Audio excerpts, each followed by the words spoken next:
चाहे प्यार किसी भी जमाने का हो, नया या पुराना, सच्चा प्यार कोई सरहद, दायरे या मुकाम नहीं देखता। बहुत कम होते हैं जिनके नसीब में ऐसा प्यार देखने को मिलता है और उससे भी कम ऐसे प्यार को जी पाते हैं। मूवी स्ट्राइप के पिटारे से आज एक और दिल छू लेने वाली सच्ची घटना से प्रेरित एक प्रेम कहानी, जहां एक गोरे नाजी जर्मन सैनिक को काली रंग की लड़की से प्यार हो जाता है। 2018 की वेयर हैंड्स टच, डायरेक्टर अम्मा असांते, IMDb 6.6। कहानी शुरू हुई साल 1944 में।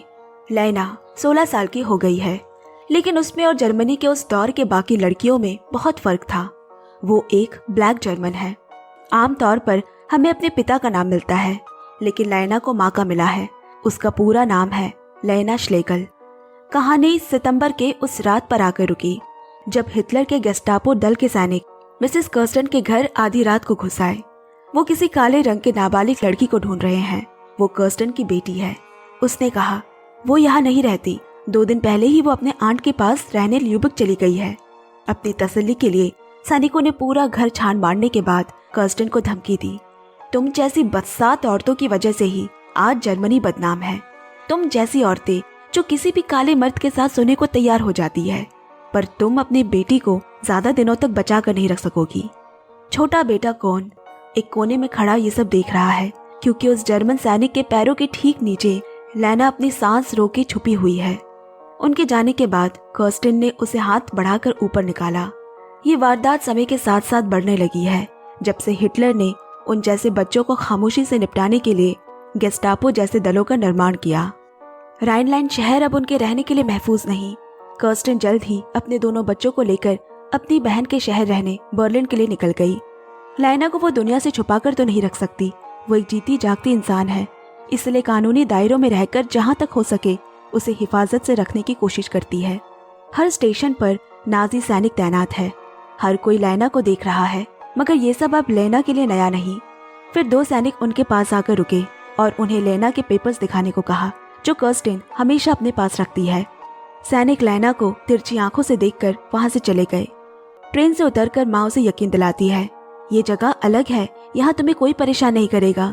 यहाँ तुम बाकी बच्चों की तरह ही स्कूल जाओगी, यहाँ सब अच्छा होगा।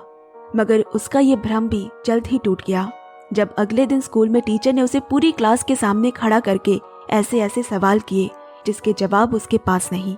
लैना ने घर पहुंचते ही माँ से कहा, आपने मुझे कभी मेरे बाबा के बारे में क्यों नहीं बताया? माँ बोली, बताने को कुछ भी नहीं, वो सेना में थे और मैं उस वक्त बहुत छोटी थी। तुमसे 1-2 साल ही बड़ी होंगी। हम प्यार में थे और फिर तुम आई। इससे ज्यादा कुछ नहीं है बताने को। अगली सुबह स्कूल जाते हुए लैना ने सड़क पे उनके घरों से निकाले गए यहूदी लोगों को देखा। यहूदी लगभग पूरी जर्मनी की आधी आबादी रही होगी, जिन्हें हिटलर जड़ से खत्म कर देना चाहता है। कुछ बच्चों ने सड़क किनारे खड़ी लैना को भी उसी भीड़ में ढकेल दिया, ये कहकर कि तुम्हारी औकात भी किसी यहूदी से ज्यादा नहीं। लैना वहां से भागकर स्कूल पहुंची। कुछ दिन बाद कर्स्टन दोनों बच्चों को लेकर अपने बहन हिदा के घर आई।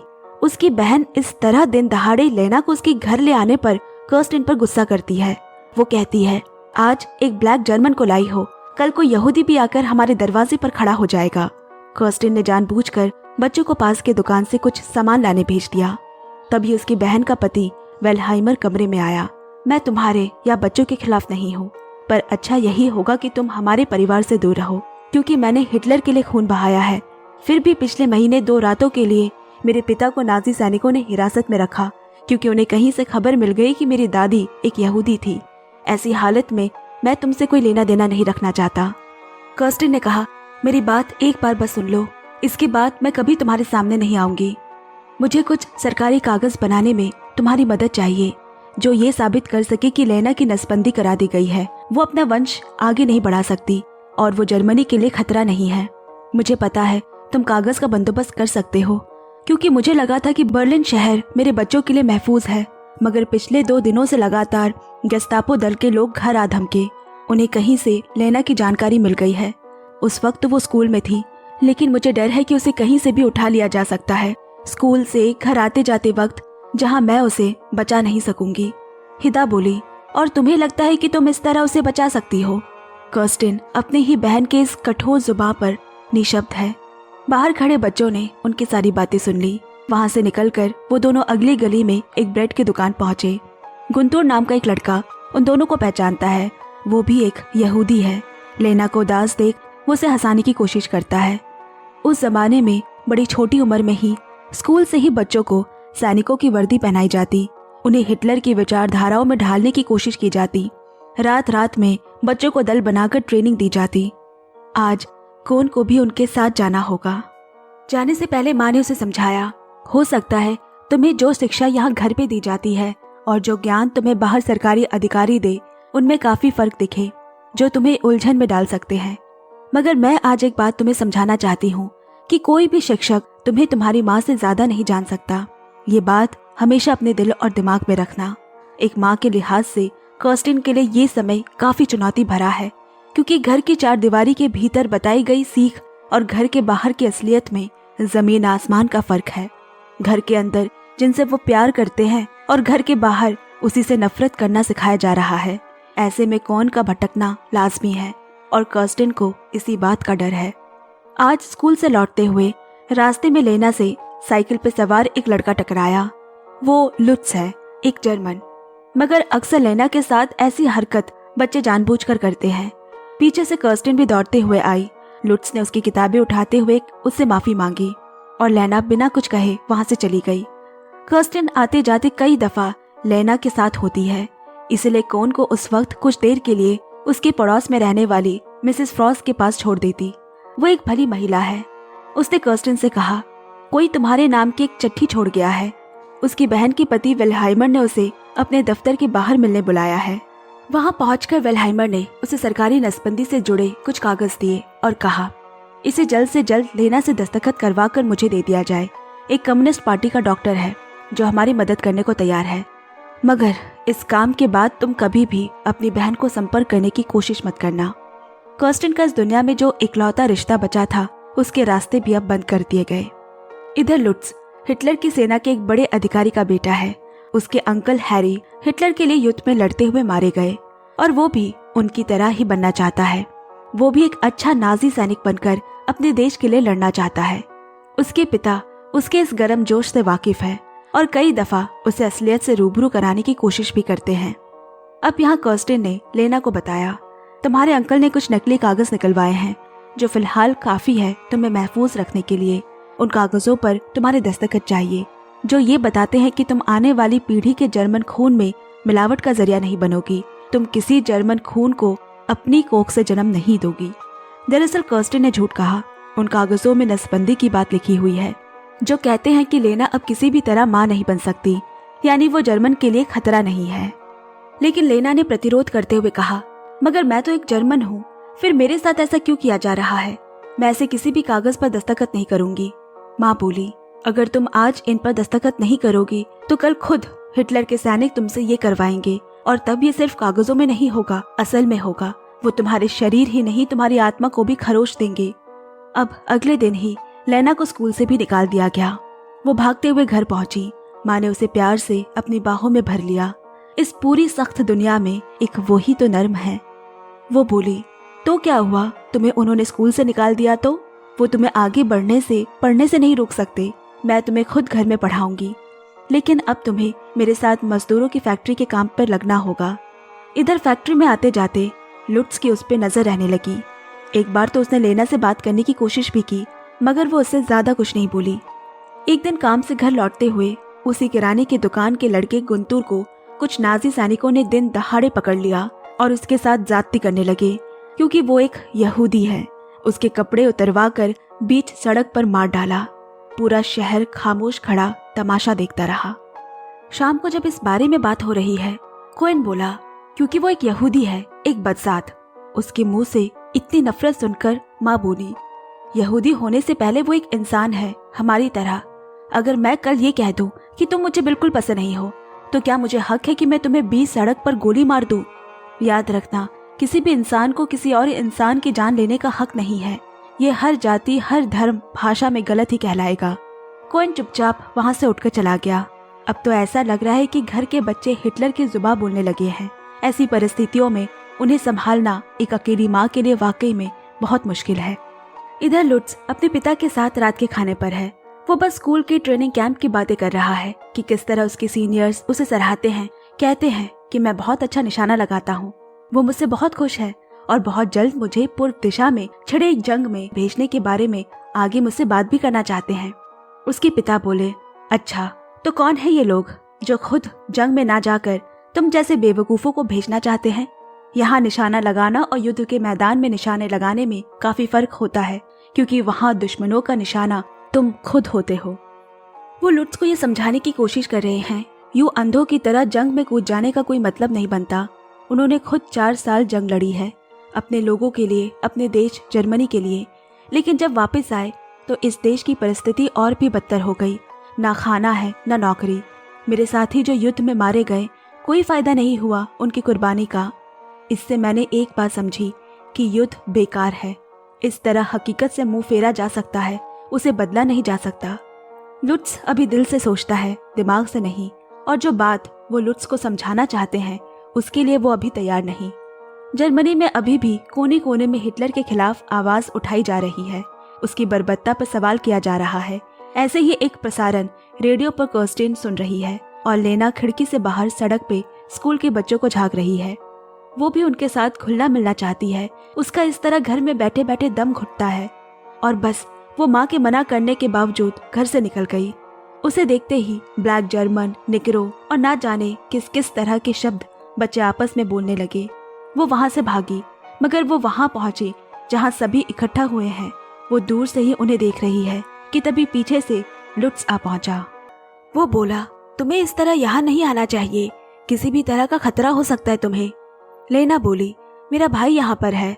हाँ मैं जानता हूँ, मैंने उसे तुम्हारे साथ देखा है। वो एक बार के लिए थम गई और फिर पूछी, क्या तुम मेरा पीछा करते हो? लुट्स सकपकाता हुआ बोला, नहीं नहीं, मैं बस ये देखता हूँ कि तुम ठीक हो कि नहीं। मैंने तुम्हारी जैसी भी एक और देखी है। मेरे बाबा ग्रामोफोन में गाना सुनते हैं, उन्हीं के एल्बम कवर पे एक हसीन सांवली औरत, और उसका गाना भी मुझे बहुत पसंद है। बाबा उसे सबसे छुपा कर बजाते हैं। दोनों बातें करते हुए कुछ दूर निकल आए। लुट्स की माँ नहीं है और जब बात लेना के बाबा पर आई तो वो फिर खामोश हो गई। नदी किनारे बैठे लेना ने उसे बताया कि किस तरह वो अपने पिछले शहर में दोस्तों के साथ तैरने जाया करती थी और फिर अचानक से सब खत्म हो गया। उसे खुश करने के लिए लुट्स जूते उतार कर पानी में उतर गया और उसने धीरे से लेना के लिए भी हाथ आगे बढ़ा दी। कितने समय बाद वो खुलकर हंसी है, एक दोस्त से बातें की है। इस तरह उनके मिलने जुलने का सिलसिला बढ़ने लगा। एक दिन लुट्स ने पूछा, तुम्हारे बाबा भी मेरे बाबा की तरह सेना में थे क्या? क्या वो भी जर्मनी की तरफ से लड़े थे? लेना ने उस वक्त तो हाँ में सर हिला दिया, मगर घर वापस आकर माँ से पूछा, क्या मेरे बाबा जर्मनी के लिए जंग में लड़े थे? माँ बोली, नहीं, वो उस वक्त फ्रांस की तरफ से लड़े थे। और तुम इतनी देर कहाँ से आ रही हो? माँ के सवालों को अनसुना करते हुए लेना फिर बोली, आपने मुझे क्यों कभी नहीं बताया कि मेरे बाबा जर्मनी के दुश्मन थे? माँ बोली, वो दुश्मन नहीं थे, एक अच्छे सैनिक थे। अब लेना ने कहा, तुमने मुझे आज दोबारा जर्मनी का दुश्मन बना दिया माँ। तुम्हें वाकई में लगता है कि हम तुम्हारे दुश्मन हैं? तो बाहर झांक कर देखो और उस नाजी अफसर के बेटे से मिलना जुलना बंद करो, नहीं तो जिस दिन उसके बाप ने देख लिया उस दिन वो पहले तो अपने बेटे को गोली मारेगा और फिर हमें। कुछ दिनों तक कर्स्टेन लेना के साथ फैक्ट्री से घर आना जाना करने लगी और हर रोज लुट्स फैक्ट्री के बाहर उसका इंतजार करता दिखाई देता। एक दिन वो माँ से बोली, मैं अपना दस्ताना फैक्ट्री में भूल आई हूँ, आप घर जाए, मैं अभी लेकर आती हूँ। माँ ने कहा, लेना, ये तुम्हारी जिंदगी है, तुम्हारा फैसला है, मगर माँ की बातों को नजरअंदाज मत करो। अब वो वापस मुड़कर आई जहाँ लुट्स उसका इंतजार कर रहा था। इतने दिनों बाद मिलकर वो भावुक हो उठे और एक दूसरे को किस कर बैठे। अब वहां से भागकर घर लौटते वक्त माँ को वही खड़ा देख लेना चौंक गई। माँ, मुझे लगा कि आप घर चली गई होंगी। कर्स्टेन बोली, मेरी माँ ने अगर मेरे रास्ते में खड़े होकर इंतजार किया होता तो मैं आज जिंदगी के इस दौराहे पर ना होती। तुम भी मेरी ही तरह असंभव को संभव करना चाहती हो। तुम्हारे बाबा से भी मैं इसी उम्र में मिली थी, लेकिन वक्त ने उन्हें मुझसे छीन लिया और मेरे पास रह गई तो बस तुम। तो तुम्हें कैसे लगा कि मैं तुम्हें किसी भी रास्ते में छोड़कर जा सकती हूँ? कर्स्टेन उसे अपनी ही गलती दोहराने से रोकने की कोशिश कर रही है। उसी रात पूरे शहर में रेड लगी। यहूदियों को पकड़ पकड़ कर घर से निकाला जाने लगा। नाजी सैनिक कर्स्टन के दरवाजे तक भी आ पहुंची। वो लेना को वेल्हाइमर के बनाए उस नकली कागज की बदौलत कुछ कर तो नहीं सकी, मगर उनमें से एक अफसर ने उन्हें जला दिया ताकि अगली बार वो बच न सके। उनके जाने के बाद कर्स्टन ने उस अधजले कागज को बचाने की बहुत कोशिश की, मगर वो तब तक राख में बदल चुके थे। उसे मालूम है कि अब इन्हें दोबारा बनाना नामुमकिन है। वेल्हाइमर उनकी दोबारा मदद नहीं करेगा और इनके बिना वो लेना को उन दरिंदों से नहीं बचा सकती। अब एक दिन लेना और लुट्स अपनी उसी जगह पर मिलने जा रहे हैं। रास्ते में नाजी सैनिक कुछ यहूदी परिवार को घसीटते हुए ले जा रहे हैं। दूसरी तरफ से एक और सैनिकों की गाड़ी को आते हुए देख लेना बहुत डर गई। लुट्स ने बड़ी चालाकी से उसे अपना स्कार्फ दिया जिससे वो अपने बालों को ढक सके और फिर उसे दूसरे रास्ते से अपने घर ले आया। उसके पिता काम से मिलान गए हुए हैं। उसने उसे वही म्यूजिक रिकॉर्ड दिखाया जिसकी कवर पर एक खूबसूरत ब्लैक लेडी की तस्वीर है। उसने बताया कि किस तरह वो अपने माँ बाबा को इस गीत पर नाचते हुए देखा करता था। आज भी इस गीत को सुनते हुए वो उन्हीं दिनों को याद करता है। लेना ने उसकी उदास चेहरे को देखते हुए कहा, हम जरूर इस गीत पर नाच सकते हैं। और फिर एक दूसरे की बाहों में खोकर वो सारी हदें पार कर गए।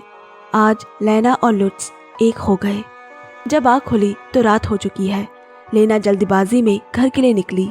आगे आगे लुट्स अपनी साइकिल पर अंधेरे रास्ते को टटोलता हुआ जा रहा है ताकि वो सही सलामत लेना को घर पहुंचा सके।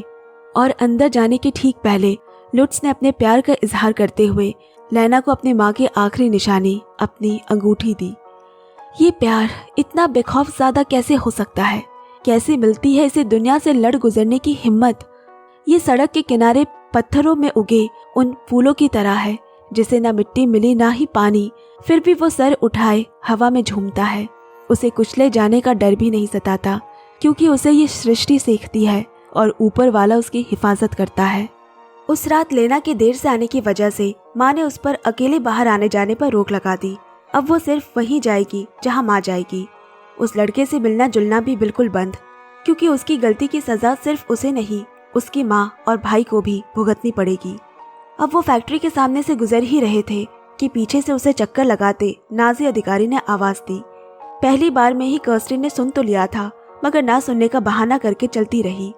मगर जब दूसरी बार, तीसरी बार उसे बुलाया गया तो उसे मुड़ना पड़ा। उस अधिकारी ने कर्स्टिन को जोर का थप्पड़ मार उसे जर्मन के नाम पर एक कलंक कहा।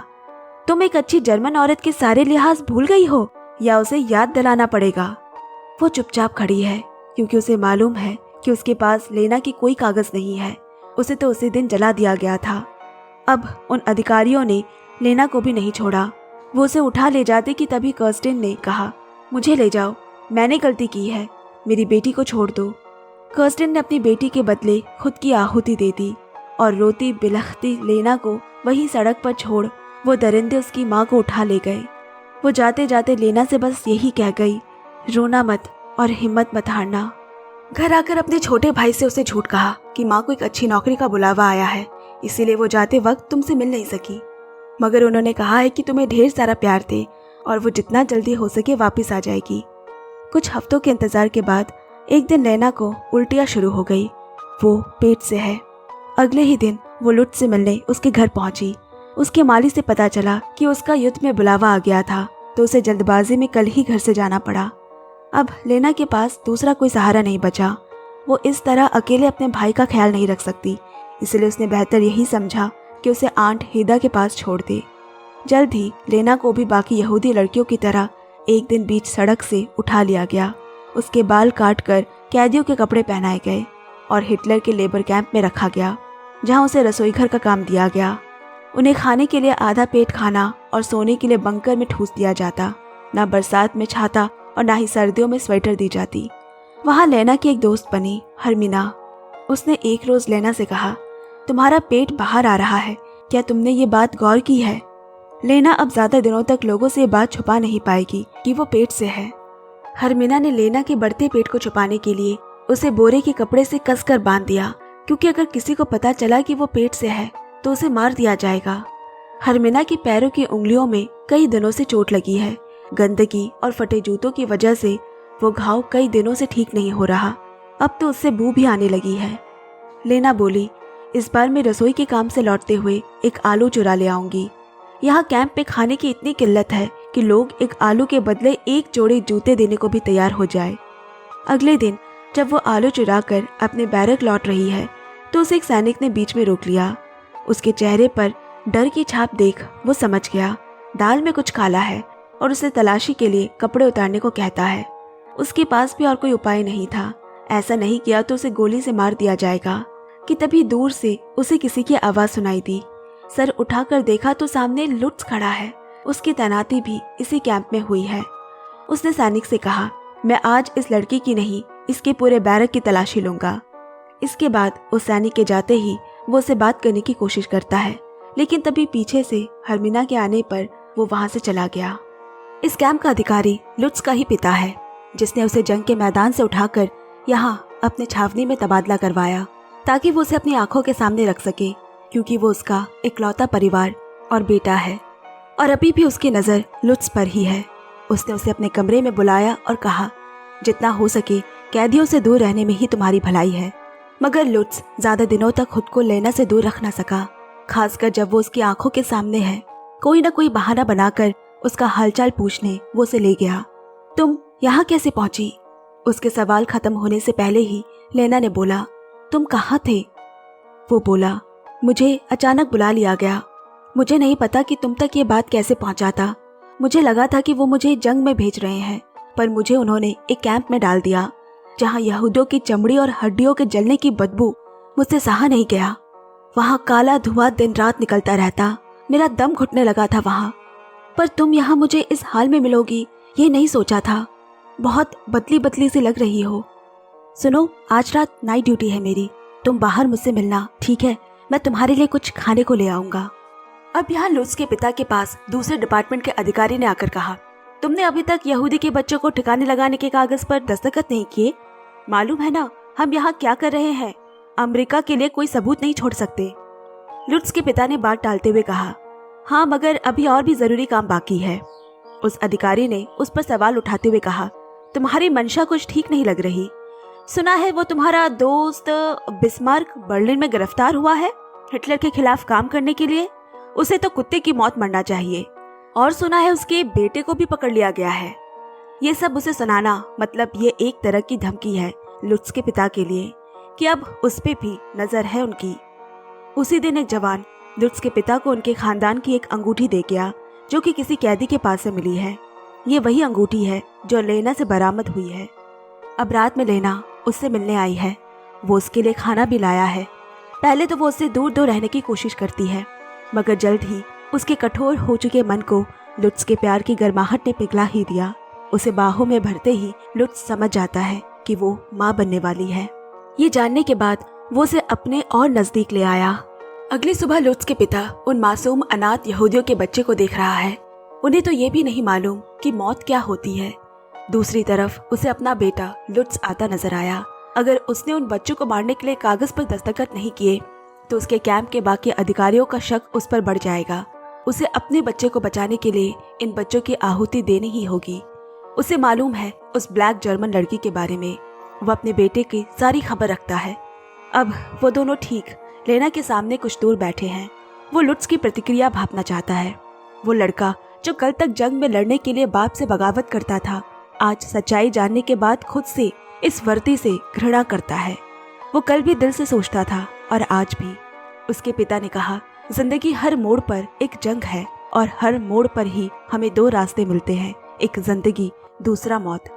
अब तक तुम्हारे लिए मैं रास्ता चुनता आया हूँ, इसलिए तुम जिंदा हो, मगर अब तुम्हें तय करना है तुम खुद के लिए इनमें से क्या चुनोगे।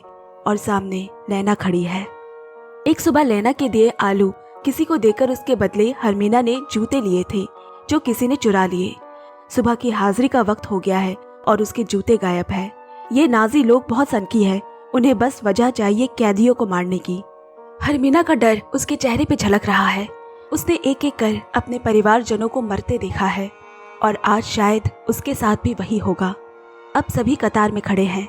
एक अफसर हरमीना के पास आया। ये वही है जिसकी उस दिन लुट्स के पिता से बहस हुई थी। वो अब हाथ धोकर उनके पीछे पड़ गया है। उसने लुट्स को बुलाकर कहा, इसे एक गोली मार दो। और उसके ठीक बगल में खड़ी है लेना। लुट्स बिल्कुल जम सा गया। उसे समझ नहीं आ रहा कि वो क्या करे और क्या कहे।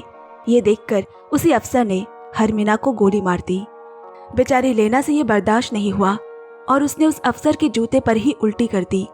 जैसे ही अफसर ने लेना के सर पर बंदूक टानी, लुट्स को जैसे सांप सूंघ गया। वो हिल भी नहीं पा रहा है। इतने में लेना बेहोश होकर गिर गई। फिर लुट्स ने जल्दी होश संभाल कर दूर खड़ी एक औरत पर जानबूझकर गुस्सा करने लगा ताकि अफसर का ध्यान भटका सके। उस दिन तो वो किसी तरह बच गई, मगर अब आगे कुछ भी हो सकता है। मौका देखकर उसने अकेले में लेना से कहा, हमें यहाँ से भागना होगा जहाँ हम जिंदगी गुजार सके। मैं और नहीं जी सकता इस डर के साथ कि तुम्हें कभी भी कुछ भी हो सकता है। लेना बोली, यहाँ से निकलना नामुमकिन है, तुम मुझे नहीं बचा सकोगे। लुट्स बोला, तुम्हें बचाकर मैं अपने आप को बचाना चाहता हूँ। मैं नहीं जी सकता रोज मर मर कर।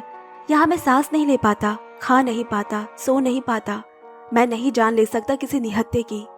ऐसा सैनिक नहीं बनना मुझे। प्लीज तुम मुझे बचा लो। यहाँ से चलो, कहीं दूर चलते हैं, इन सब से कोसों दूर। अगली सुबह लुट्स के पिता ने उसे अपने दफ्तर में बुलाकर कहा, यहाँ सब खत्म होने वाला है, जल्द ही सारे कैदियों को कहीं और ले जाया जाएगा। वो बोला, लेकिन युद्ध में तो ट्रेन की पटरियां और सड़कें उखाड़ दी गई है, कैसे जाएंगे इतने सारे कैदी? मुझे नहीं पता, कुछ नहीं हुआ तो चलकर जाएंगे। लुट्स बोला, आपका दिमाग खराब है, इतनी दूर चलकर? उनमें से आधे तो अगले कैंप तक पहुंच भी नहीं पाएंगे। तब उसके पिता ने दराज से वही अंगूठी निकाली। लुट्स उसे पहचानता है। पिता बोले, इसके बारे में कुछ कहना है तुम्हें? तुम नहीं जानते, हमें दोनों तरफ से घेरा जा रहा है। वो कभी भी हम तक पहुंच सकते हैं। हमारी हिटलर के प्रति वफादारी पर सवाल उठेंगे और तब मैं भी तुम्हें नहीं बचा पाऊंगा। तुम मुझे मजबूर मत करो तुम्हारे लिए एक और बार फिर से रास्ता चुनने के लिए। लुट्स ने कहा, मैं नहीं चाहता कि आप मेरे लिए कुछ भी करें, और वहां से निकल गया। उसी रात उसने लेना से मिलकर भागने का प्लान बनाया। वो उसके लिए एक वर्दी लाया है, पहरेदारों को झांसा देने के लिए। लेना बोली, हम मारे जाएंगे, ये पागलपन है। लुट्स बोला, हम आज़ाद हो जाएंगे हमेशा के लिए। अब जब लेना अंदर कपड़े बदल रही है, अमरीकियों ने उनके कैंप पर हमला कर दिया। आसमान से गोला बारूद गिरने लगे। उस रात तो वो भाग ना सके। अगले दिन ही सभी कैदियों को पैदल कहीं ले जाया जा रहा है। किसी को कुछ समझ नहीं आ रहा। लुट्स को लेना सुबह से कहीं नहीं दिख रही। अब उसके पिता ने उससे कहा, हम दोनों अभी इसी वक्त यहाँ से निकल रहे हैं। वो जाने को तैयार नहीं। जबरदस्ती करने पर वो आपे से बाहर हो गया और बोला, आपको नहीं मालूम वो मेरे लिए क्या मायने रखती है। अगर आप मुझे उसे दूर ले गए तो मैं मर जाऊंगा। उसके पिता ने कहा, तो तुम्हें क्या लगता है एक निग्रो से शादी करने से तुम जिंदा रह पाओगे? मैंने तुम्हारे खिलाफ यहाँ कोई भी कार्यवाही होने से रोक रखा है, मगर जर्मनी वो तुम्हें जिंदा नहीं छोड़ेगा। अब लुट्स ने बताया, वो मेरे बच्चे की माँ बनने वाली है, हमें जिंदा रहना होगा। उसके पिता के तो ये सुनकर होश उड़ गए, एकदम स्तब्ध रह गए वो। अब शायद कुछ भी करना नामुमकिन है। उन्होंने बस इतना कहा, पता है इसकी सजा क्या है? फांसी। मगर वो लुट्स को रोक नहीं पाया। वो पूरे कैंप में पागलों की तरह लेना को आवाजें दे रहा है। कई सौ औरतों की भीड़ में वो कहाँ है, किस हाल में है, पल पल उससे मिलने की बेताबी बढ़ती जा रही है। लेना दूर से आती उसकी आवाज की तरफ बढ़ने लगी। धीरे धीरे आवाज पास और पास आने लगी और एकाएक उनकी नजर टकराई। लुट्स मुस्कुराया और लेना ने उसकी तरफ तेजी से कदम बढ़ाए, मगर सब अचानक एक बंदूक की आवाज से थम गया और लुट्स जमीन पर आ गिरा। उसके पिता ने खुद अपने हाथों से उसे गोली मार दी, क्योंकि उसे हिटलर से बगावत का अंजाम मालूम है। वो नहीं मारता तो कोई और मार देता। लेना ना जाने कितनी देर तक वही जमीन पर बैठी रही, मगर ये गज भर की दूरी उससे तय नहीं हो पाई। वो लुट्स को छू भी ना सकी। 1.5 महीने बाद दृश्य एक लापता कैंप का है। साल 1945। जंग खत्म हो चुकी है। जो लोग भी अपने प्रियजनों को ढूंढ रहे हैं वो वहाँ नाम पता लिखवा कर जाते हैं। वही रहते लेना को 7 हफ्तों से ऊपर हो चुके हैं, मगर उसने अभी तक खुद का नाम पता दर्ज नहीं करवाया।